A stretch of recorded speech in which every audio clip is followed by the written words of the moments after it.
Oi, pessoal. Vamos começar um novo tipo de atividade. Eu vou aproveitar que eu tenho uma veia acadêmica forte, são mais de 20 anos como professor, e eu leio muito artigo.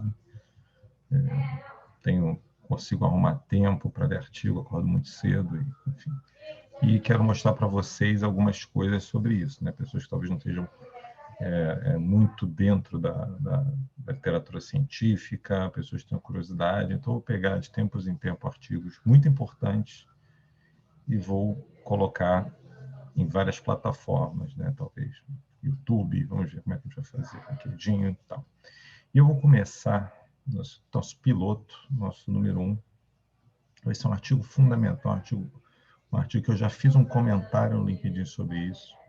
Há muito tem se falado sobre a ineficácia, ineficiência da cloroquina, da azitromicina, os poucos resultados do Remdesivir na Covid e tudo, mas por algum motivo o plasma continua sendo muito bem avaliado. Por algum motivo, volta e meia essa é uma notícia, uma hora era plasma de convalescente, agora a gente vai ter plasma de vacinado, por exemplo, pessoas vacinadas, e plasma custa caro, né, pessoal? Plasma é caro. Você tem o material de coleta, o tempo da pessoa que colhe, os exames que são colhidos. Aquele plasma não vai para uma pessoa que possa estar precisando de plasma ou um hemoderivado desses que são obtidos a partir do plasma, ele vai ficar para um estudo.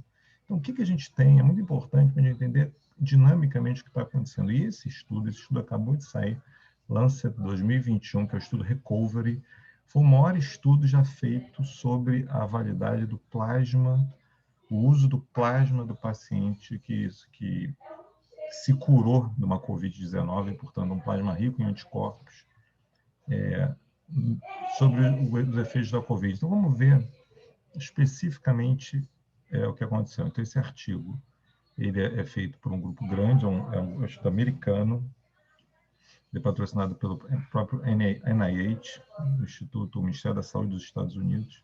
Está aqui, publicado na Lancet 2021. Acabou de ser publicado. Apertei sem querer aqui, vamos voltar para ele. E ele está online, basta você botar estudo Recovery, ele está online e de graça, tá? Então, vamos lá. Então, a história desse estudo é essa, né? Então, aqui eles comentam na introdução que o uso de plasma rico em anticorpos de pacientes que se recuperaram de uma doença é usado há mais de 100 anos. Por exemplo, aí eles comentam pneumonia por influenza, tentativa de SARS-CoV. A gente sabe muito bem a questão do soro antitetânico, soro antiofídico, né? Então, infecções, em geral, eles têm porta de entrada e entram pela corrente sanguínea, né? Ao contrário desses vírus respiratórios, na verdade, a entrada é nasal, né? Eles pouco precisam da corrente sanguínea para se estabelecerem, né? Isso pode ser uma diferença, pode explicar muita coisa, tá? Bom, como é que foi feito esse estudo? Então, esse estudo, e aqui, ó, depois da introdução, os métodos, foi desenhado da seguinte maneira, tá? Um estudo de iniciativa do investigador, portanto, não é um estudo patrocinado pela indústria, é um estudo randomizado, controlado e open label, quer dizer, aberto, ou seja, os pacientes com Covid foram sorteados para um de dois tratamentos, então randomizados ao acaso. Isso evita desequilíbrios entre os grupos. É um estudo controlado, portanto, existe um controle, existe um grupo que faz o tratamento habitual, que para a Covid a gente sabe que são medidas de suporte, ou é aberto. Aberto significa que tanto o médico quanto o paciente sabem o que estão fazendo. Isso é complexo em estudos que, por exemplo, avaliam a melhora subjetiva, né? A melhora da dispneia, por exemplo. Então, a gente tem que ficar atento, porque um estudo aberto, esses desfechos assim, muito pouco mensuráveis, objetivos, eles podem ficar comprometidos. Então, a gente tem que prestar atenção em desfechos do tipo intubação, sobrevida global, que são desfechos mais fortes, internação, que dependem menos das opiniões. Tá? Muito bem. Então, esses pacientes, tá aqui, eles foram incluídos a partir de 177 hospitais. Olha só, falei Estados Unidos, não, Inglaterra, United Kingdom, tá bom? Inglaterra. Esqueça o que eu falei, não é o NIH, é o Ministério da Saúde da Inglaterra, tá? Então, quem seriam os pacientes escolhidos? Vamos lá, pacientes que estavam hospitalizados. Então, pacientes que... então, esse estudo não se aplica ao paciente que não precisa hospitalizar. Então, isso é muito importante. Então, pacientes com COVID mais leve não são incluídos nesse estudo, tá? Então, bastava eles serem hospitalizados. Eles foram incluídos, inclusive, com COVID suspeita. Isso é outra coisa importante. Às vezes, o exame demora para chegar e essa demora de tempo pode resultar em piora das condições clínicas. Então, eles, em meio a uma pandemia, a grande maioria das pessoas que tinham queixas respiratórias, na verdade, tinham COVID mesmo, né? Então, no futuro foi comprovado que era um COVID mesmo, a chance era muito alta, eles acharam que basicamente a suspeita clínica, normalmente acoplada com tomografia, existem, obviamente, não é qualquer paciente que vai entrar. Tá? Então, eles eram convidados, assinavam um consentimento informado, então, entrada relativamente ampla de pacientes que estavam visitando o hospital com um quadro que merecia, na opinião do clinician, do attending clinician, então do médico que vê ele na ponta. Então, sobre esse aspecto, é um estudo de mundo real, é um estudo que tem sujeito a problemas de mundo real, mas é a opinião do médico, é um estudo que tem uma validade imediata. Tá? Aqui alguns detalhes sobre randomização, eu posso fazer uma atividade específica, se vocês quiserem, sobre explicando como faz randomização e mascaramento, não acho que isso vai nos ajudar agora. E eles foram randomizados, portanto, até 18 de setembro de 2020. São estudos muito rápidos, né, de muitos casos na Inglaterra, muito rápido. Esses pacientes eles foram randomizados 1 para 1, quer dizer, metade dos pacientes iam fazer um tratamento controle, estudo controlado, e outra metade o tratamento experimental, no caso, que era o plasma, né, o plasma de convalescente. Então, um paciente que fosse sorteado para o tratamento conservador simplesmente seguia no hospital, fazendo o que o hospital quisesse, né? E era a rotina de cada hospital, desses 177 hospitais. E se ele fosse sorteado para plasma convalescente, ele fazia o mesmo tratamento usual, mais um plasma convalescente. Tá?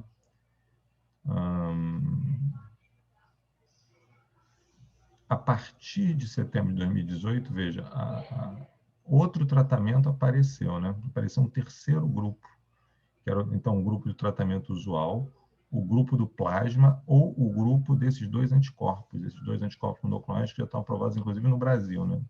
Agnicov-2, tá? Mas isso não vai aparecer aqui, só para dizer que dinamicamente foi incluído um terceiro braço. Muito bem.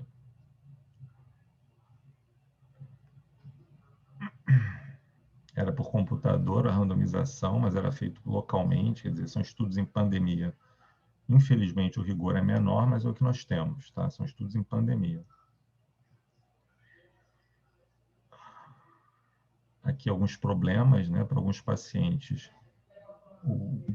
Não quiseram fazer o plasma, alguns pacientes recusaram, ou o plasma não estava no centro no momento da inclusão, tá? Ou o doutor não quis incluir. Então, esse paciente também foi excluído do estudo. Tá? Muito bem. Então, vamos seguir aqui. Alguns outros detalhes enfim, com outros subestudos de hidroxicloroquina, azitromicina, etc, etc, etc, mas que, enfim, segundo eles, que no final das contas, o Steering Committee, que é o comitê de segurança, o comitê que analisava os resultados, que estava vendo se valia a pena continuar ou não com o estudo, ele estava cego para isso, ele não sabia, ele não viu o tratamento, então não sabia o que o paciente ia tomar. Muito bem, aqui informações sobre os doadores de plasma. Tá? Eles escolheram apenas pacientes que tinham cutoff, ou seja, de anticorpos maior, quer dizer, maior que 6 por esse Euroimuno IgG. Tá? Que seria uma correlação com anticorpos neutralizantes, que seria na faixa de mais do que 1 para 100. Então, bastante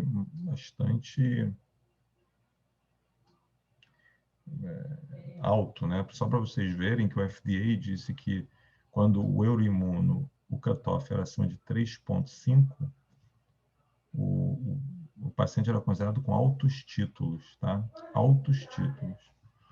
E os pacientes receberam, veja, isso é importante também, 2 unidades de plasma. Muitos estudos fizeram com apenas 1 unidade, aqui foram 2 unidades de plasma. Então, um número alto de anticorpos sendo introduzido no paciente. Tá?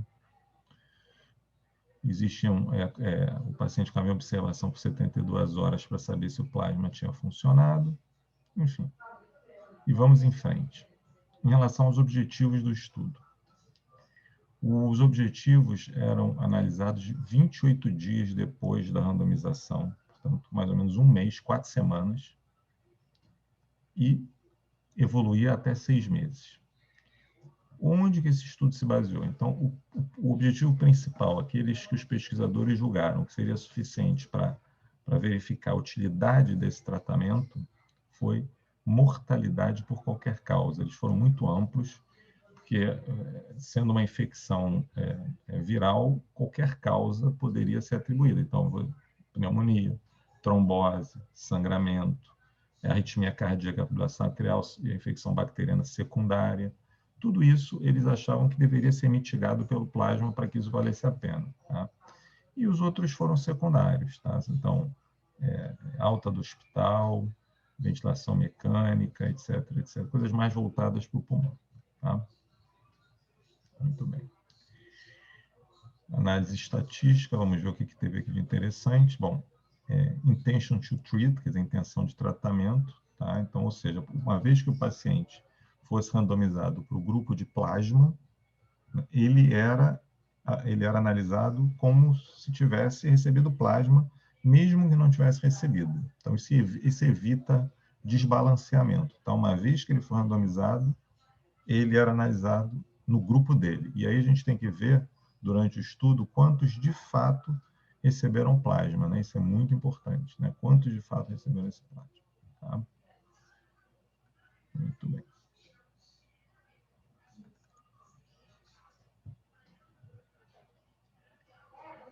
Então, aqui as curvas de sobrevida em 28 dias. Eles não têm aqui muito o que falar.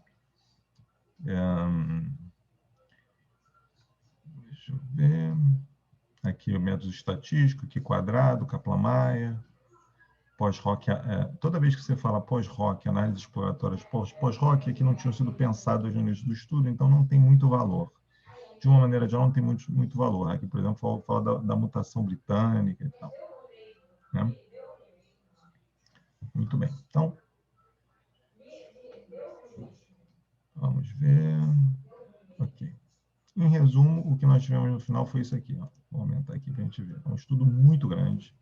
Não é o maior. De fato, tem esse estudo americano que ainda vai ser publicado, que é maior que esse, mas esse aqui é o segundo maior. 16 mil pacientes recrutados. 16 mil pacientes recrutados. É um absurdo. A dificuldade começa aqui, né? 3.160 foram excluídos. Tá? Observa que quase 20% já foram excluídos aqui, principalmente porque foram considerados não aptos a fazer o plasma. O restante foi randomizado com plasma, então nós ainda sobramos com 13 mil pacientes, provavelmente cerca de 6.600 em cada braço, vamos ver. 1.569 pacientes foram retirados e dessa análise, não serão analisados aqui porque receberam um remédio que surgiu posteriormente durante a evolução do estudo. E para essa análise publicada na Lancet, que é a melhor revista inglesa, e por isso foi escolhida, obviamente, 11.000 558 pacientes. Foram divididos em dois. Portanto, 5.795 pacientes receberam 2 doses de plasma convalescente, ou deveriam ter recebido, e 5.763 pacientes não, serviram como controles daqueles para a gente analisar em tempo real quem foi melhor. Uma parte dos pacientes, aqui pequena, retirou o consentimento. Depois teve essa segunda randomização aqui, que era uma coisa que vejo, negócio de tocilizumab, tal aqui, né? Então, acabou que, retirando esses pacientes que tiraram o consentimento, 5.795 pacientes num braço e 5.763 no outro. Um número muito alto, um número difícil da gente olhar, né? Muito difícil de conseguir em estudos. E aqui, como sempre, na primeira coisa, a gente tem que olhar para a comparação dos grupos. Isso é chave em estudo randomizado, você tem que olhar se o grupo controle e o grupo de tratamento estão balanceados. Então, observa que a idade é muito parecida, acima de 80 anos também muito parecido, né? Muito parecido mesmo. O gênero, maioria homens, curiosamente, mas também bastante equilibrado. Etnia típica do Reino Unido. O número de dias, para a gente entender a gravidade da doença, idêntico nos dois braços. O número de dias também muito parecido que eles estavam no hospital, portanto, é precoce. 9 dias de sintoma, quer dizer, um pouquinho mais do que uma semana, variando de 6 dias, a partir de 6 dias, no máximo 12. Mas no hospital mesmo, em 48 horas, ele já estava sendo randomizado, quer dizer, atingiu esse objetivo. Esse é o tipo de paciente que não é tão grave.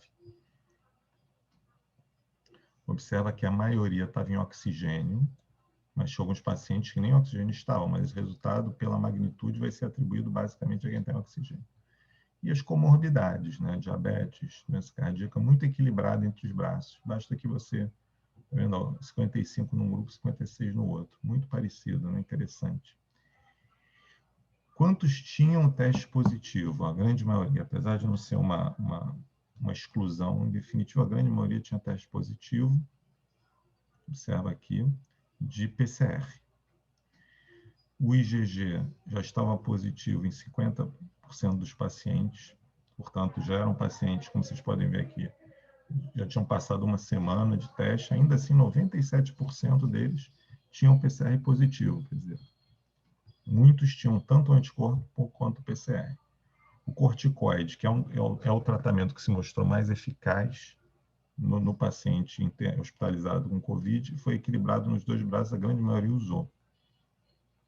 E se a gente compara as outras coisas, a azitromicina apenas 10%, colchicina 14%, veja, cloroquina no Reino Unido não foi usado. Tá? Isso é muito interessante quando a gente compara, quando fica falando que no Brasil, se usasse cloroquina, o resultado era melhor, pior. É bom a gente olhar o que os outros países fizeram como política. Na Inglaterra, no Reino Unido, portanto, não houve praticamente uso de doxicloroquina. Tá? A maioria dos casos, inclusive, não tinha, era suporte mesmo. E vamos ver o que aconteceu com os resultados. Bom, esse era o evento primário. Então, a gente tem que se concentrar no primário. Tá? Mortalidade aos 28 dias. Portanto, aqui, 28 dias, tá? Observa que a grande maioria atingiu os 28 dias, né? Dos 5.795 randomizados num braço de plasma, 4.300 já tinham atingido 28 dias. E no outro braço também, observem que a mortalidade foi considerável, tá, pessoal? 25% de mortalidade cumulativa em 28 dias. Observa que eram pacientes de gravidade, que foram selecionados para esse estudo, porque 25% é coisa dessa. Tá? Infelizmente, não houve diferença. Então, esse estudo é um estudo negativo, e é uma evidência desta curva aqui. Vou até aumentar aqui para vocês terem uma ideia. A curva é completamente superposta, não poderia ser mais. Então, o objetivo primário não foi diferente. Portanto, o plasma não diminuiu o número de óbitos por qualquer causa. E aí eles tentam descobrir em subgrupos, isso já é uma análise secundária, se algum subgrupo se beneficiava. E como é que a gente costuma, nesse tipo de gráfico aqui, a gente olha para essa linha em 1, tá? Todas essas curvinhas que estão atravessando a 1, essa reta aqui, eles não são significativos. Portanto, para todas as subanálises, homens, mulheres, brancos, não brancos, né? Negros, número de dias de sintoma, se precisou de oxigênio ou não, se usava corticoide ou não, né? Todas atravessaram, né? Isso aqui é quando são todos os... Isso aqui é a mortalidade, os 28 dias, tá? Só para vocês terem uma ideia. Nenhuma diferença, nenhum subgrupo. Aqui é quando é comparado o recovery, que está aqui, o recovery e o tamanho do quadrado, representatividade do tamanho do número de pacientes, né? Observa, os estudos eram pequenos, 20, 14, 150, 800. Né? O recovery, se foram, na época que esse estudo foi publicado agora, essa semana, 10 ensaios clínicos com 847 pacientes num braço e 826 no outro, no total. E observa que aqui, né, tendendo, ainda assim, uma tendência fraca, mas tendendo a favorável ao plasma. O recovery jogou para lá. O recovery é muito maior. O recovery representa 24% dos estudos ao quadrado do recovery. É um estudo, não é que é um estudo negativo, é um estudo super negativo, infelizmente. Infelizmente negativo, tá? Aqui, outras coisas que eles estudaram, a duração de hospitalização foi igual nos 2 braços. Pacientes tiveram alta em 28 dias, igual nos 2 braços. Necessidade de ventilação mecânica ou morte, igual nos 2 braços. Só ventilação mecânica, igual nos 2 braços, né? Então, assim, extubação, igual nos 2 braços. Observa aqui, apesar do número aqui parecer que aqui foi mais, né? E aqui observa que é o grupo do plasma teria sido menos de extubação, né? Ou seja, pior prognóstico, na verdade, a estatística não dá diferença, tá? Para ser significativo, isso aqui tem que ser menor que 0,05.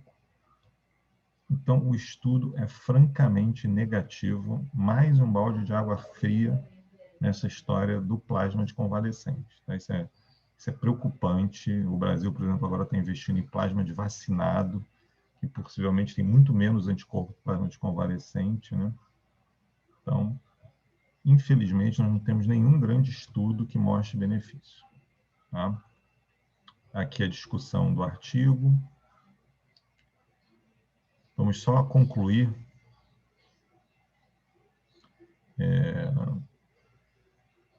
Aqui ele diz, interessantemente, que a mutação não alterou, se ele analisa os dados antes ou depois da mutação britânica se tornar prevalente, não aconteceu nada. E, veja, durante a epidemia, vamos ler só essa parte aqui para finalizar. Durante uma epidemia causada por um vírus novo, o plasma convalescente é atraente, porque você pode produzir ele rapidamente, antes de que os estudos clínicos com novas drogas estejam disponíveis. Consequentemente, o plasma de convalescente foi muito utilizado fora de estudos clínicos até agora. O recovery, que é o maior disparado de todos os estudos já feitos com plasma de convalescente, nós não encontramos nenhuma evidência que plasma com altos títulos de anticorpo melhore qualquer tipo de desfecho, qualquer prognóstico no paciente com COVID. Se os achados desse estudo vão se estender a outros grupos de pacientes que não foram incluídos nesse estudo, não é conhecido. Então, por exemplo, pacientes hematológicos, pacientes imunodeprimidos. Eu acho que o apelo de você fazer plasma para um paciente que vai ter dificuldade de produzir anticorpos ele mesmo é muito importante, porque se vocês observam aqui qual é o principal problema desse estudo, eu acho que acabou sendo um pouco tarde, né, que foi feito esse plasma, porque 57% já tinha anticorpo, certo? Positivo para anticorpo. 53 num grupo e 50 no outro. Você vai fazer mais anticorpo em quem já tem anticorpo? Então, assim, é complexo, é muito complicado. Se você fizer muito cedo, você vai começar a usar plasma em pacientes que nem precisariam, pacientes com COVID leve, e já foi visto em vários estudos que se você usa plasma em pacientes que estão em respiração mecânica, com a doença mais avançada, também não funciona, porque aí o vírus já fez a festa. O próprio paciente no respirador, ele já tem anticorpos. Inclusive, muito do dano é causado pela própria resposta imunológica. Então, o plasma, sinceramente, nesse ponto, não se mostrou, em vários estudos, não se mostrou benéfico. Então, se eu pudesse dar um palpite, eu acho que no meu caso, em particular, eu ainda pensaria em usar plasma convalescente apenas no paciente que tem uma COVID com sinais de gravidade, ainda não muito grave, mas com sinais de gravidade, e que fez uso de tratamentos imunossupressores e que ele, por ele mesmo, não deve fazer anticorpos, como os anticorpos anti-CD20, rituximab, obinutuzumab. Isso já foi visto para Brutinib, já foi visto para Venetoclax, Daratumumab já foi visto, entendeu? Que são pacientes que têm dificuldade de montar anticorpos. Pelo menos para o Daratumumab e para os anti-CD20, com certeza. Brutinib e Venetoclax eu estou mencionando por causa de estudos de resposta à vacina, talvez não tenham muita relação. Tá? Então, foi um prazer começar esse projeto. Eu quero que vocês comentem aí se vocês gostaram, se vocês querem que a gente continue discutindo, de repente, uma vez por semana, num ritmo, algum grande artigo que possa estar presente. E também, se não gostarem, mandem as críticas, tá? Um abraço.